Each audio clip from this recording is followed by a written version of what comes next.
नमस्कार, अन्नपूर्णा रेसिपीमध्ये तुम्हा सर्वांचं अगदी मनापासून स्वागत। आज आपण घरच्या घरीच अगदी बाहेर मिळतो तसा सेम जाळीदार, सॉफ्ट आणि तितकाच फुगलेला डाळ तांदळाचा ढोकळा कसा बनवायचा, तो पण एकदम सोप्या पद्धतीने आणि त्याचसोबत हलवाई स्टाईल चटणी सुद्धा बनवणार आहोत, ती पण एक सिक्रेट वस्तू वापरून। तर त्यासाठी व्हिडिओ संपूर्ण पहा। चला तर रेसिपीला सुरुवात करूया।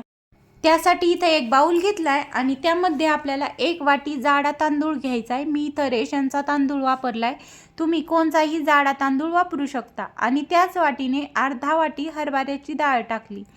तर आपल्याला हे डाळ तांदूळ आता स्वच्छ एक 3 ते 4 पाण्याने धुवून काढायचे, जोपर्यंत त्याची पूर्ण पॉलिश जी धूळ आहे ती निघून जात नाही आणि पाणी नितळ येत नाही तोपर्यंत धुवून घ्यायचे। पाहू शकता किती खराब पाणी निघलंय। तर इथं मी 4 पाण्याने डाळ तांदूळ स्वच्छ असे धुवून घेतलेत, म्हणजे त्याच्यावरची पूर्ण पॉलिश जे काही धूळ आहे ती निघून गेली। आता त्यामध्ये मी साधारण इथं 2 ग्लासभर पाणी टाकते। पाणी भरपूर वापरायचं आहे, म्हणजे साधारण डाळ तांदूळ बुडून 2 इंच वरती पाणी राहील इतकं मी पाणी ठेवलंय। आणि आता हे झाकण ठेवून आपल्याला साधारण 8 तासासाठी असंच भिजून द्यायचंय। 8 तासानंतर पाहू शकता डाळ तांदूळ मस्त असे भिजले गेलेत आणि तांदळाला तर किती छान पांढरा शुभ्र असा रंग आलाय। तर अशाच पद्धतीने आपल्याला डाळ तांदूळ व्यवस्थित असे भिजून घ्यायचे, म्हणजे आपला ढोकळा सुद्धा तितकाच जाळीदार बनेल। तर मी इथं एक मिक्सरचं जार घेतलंय आणि त्यामध्ये हे डाळ तांदूळ टाकून घ्यायचे। आपल्याला अजिबात पाण्याचा वापर नाही करायचा। इथं जितकं कमी प्रमाणात पाणी टाकून वाटता येईल तितकं कमी पाणी वापरायचंय, म्हणजे आपलं हे पीठ सुद्धा छान असं फर्मेंट होईल। तर इथं मी डाळ तांदूळ अगोदर पाणी निथळून टाकलेत आणि वरून थोडंसं 1 ते 1.5 पळी पाणी टाकते, म्हणजे अगदी थोडंसं पाणी टाकून मी वाटून घेते। वरून थोडं पाणी टाकलं म्हणजे आपल्याला अंदाज पण कळतो आणि आपलं हे पीठ पातळ सुद्धा होत नाही। पाहू शकता असं घट्टसर डाळ तांदूळ वाटून घ्यायचं, म्हणजे आपलं पीठ सुद्धा छान असं फर्मेंट होईल। आणि राहिलेले डाळ तांदूळ पण मी अशाच पद्धतीने वाटून घेते। छान असं पीठ फर्मेंट होण्यासाठी काय करायचं, तर आपल्याला सकाळीच डाळ तांदूळ भिजायला टाकायचे आणि संध्याकाळच्या वेळेस ते बारीक करून ठेवायचे, म्हणजे पीठ पण छान असं फर्मेंट होतं। आणि पाहू शकता एकदम बारीक असं मी वाटून घेतलंय, एकदम बारीक असं आपल्याला वाटून घ्यायचं। आणि जे मिक्सरच्या भांड्याला पीठ चिकटलेलं आहे ती पण अशा पद्धतीने हातानेच काढून घेते। मी इथं पाणी वापरलं नाही भांडं धुण्यासाठी, कारण पीठ आपलं पातळ होऊ शकतं आणि पीठ पातळ जर झालं तर आपलं पीठ व्यवस्थित फर्मेंट होणार नाही, फुगणार नाही। व्यवस्थित असं 3 ते 4 मिनिटं आपल्याला मिक्स करून घ्यायचे, म्हणजे ढवळून घ्यायचे। तर ह्या पिठामध्ये छान अशी हवा जाते आणि आपलं पीठ सुद्धा छान फर्मेंट होतं। तर आपल्याला आता हे झाकण ठेवून असंच फर्मेंट होण्यासाठी एखाद्या उबदार ठिकाणी ठेवायचंय। आणि आता उन्हाळा आहे तर पीठ पण छान असं फुललं जातं। तर सकाळी पाहू शकता एक 12 तासांनी मी झाकण काढलंय ह्याचं आणि पीठ छान असं फुललं गेलंय आणि पिठाला छान अशी जाळी सुद्धा पडली। पाहू शकता पीठ किती छान असं फर्मेंट झालंय। जर पीठ छान असं आंबलं गेलं अशा पद्धतीने तर 100% आपला ढोकळा छानच फुलतो।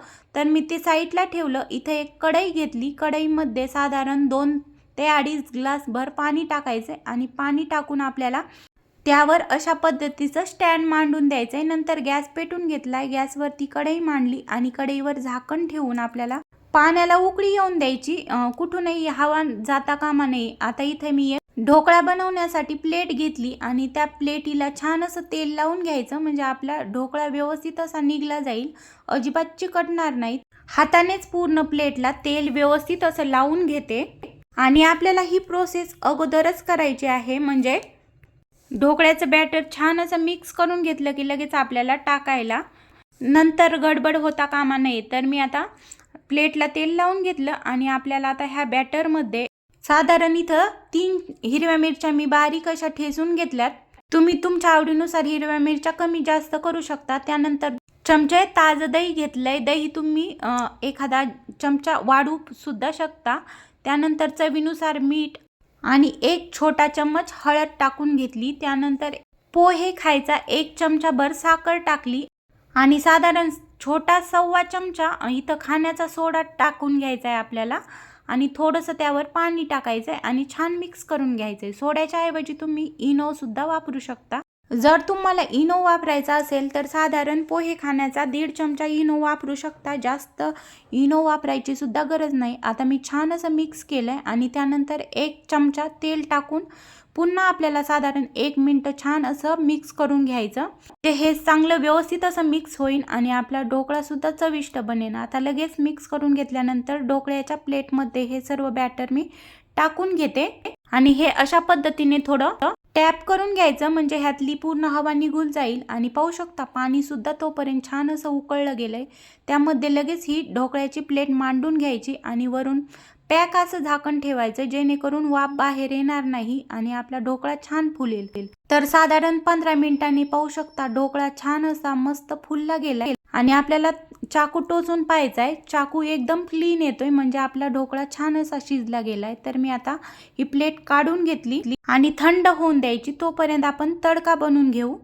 तर त्यासाठी मी गॅसवर एक कढई मांडली आणि त्यामध्ये साधारण 1.5 चमचा तेल टाकून घेतले. तेल आपल्याला छान असं गरम होऊन द्यायचं आणि त्यानंतरच आपल्याला 1 चमचा मोहरी, अर्धा चमचा जिरे, इथं 2 पाकळ्या लसूण छान असा बारीक कट करून घेतला होता. लसणाने सुद्धा छान अशी चव येते. आणि इथं 4-5 हिरव्या मिरच्या मधोमध कट करून घेतल्या होत्या त्या टाकून घेतल्यानंतर थोडासा हिंग टाकायचा आणि इथं मी कढीपत्ता पण कट करून घेतलाय तो टाकून घेतलाय. त्यानंतर कोथिंबीर टाकायची भरपूर सारी. तेलात कोथिंबीर टाकली की ढोकळ्याला छान अशी चव येते. आता हे सर्व व्यवस्थित असं तळलं गेलंय. गॅस बंद केलाय. तोपर्यंत ढोकळा सुद्धा छान असा थंड झालाय. त्यावर आपल्याला हा तडका टाकून घ्यायचा. मी इथं सिरप बनवलं नाही कारण हा ढोकळा खाताना अजिबात असा घशात अडकल्यासारखा बिलकुल होत नाही. कारण हा डाळ तांदूळाचा ढोकळा तितका जाळीदार आणि मस्त असा मऊ बनतो. त्यामुळे मी इथं सिरप बनवलं नाही. जर तुम्हाला सिरप बनवायचं असेल तर त्यात तडक्यामध्ये 1 ग्लास पाणी टाकून 2 चमचे साखर टाकायची आणि उकळी येऊन द्यायची.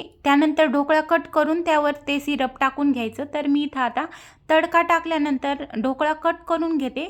ढोकळा आपल्याला थंड झाल्यावरच कट करायचा म्हणजे व्यवस्थित असा कट होतो ढोकळा. आणि पाहू शकता किती छान असा फुललाय आणि एकदम मऊ असा झालाय ना अगदी बाहेर मिळतो तसा. तुम्ही सुद्धा नक्की बनवून पहा आणि बनवून पाहिल्यानंतर मला कमेंट्स करून सांगा तुम्ही बनवलेला ढोकळा कसा बनला होता. मला सुद्धा ऐकायला आवडेल. 100% अशा पद्धतीनेच फुलणार.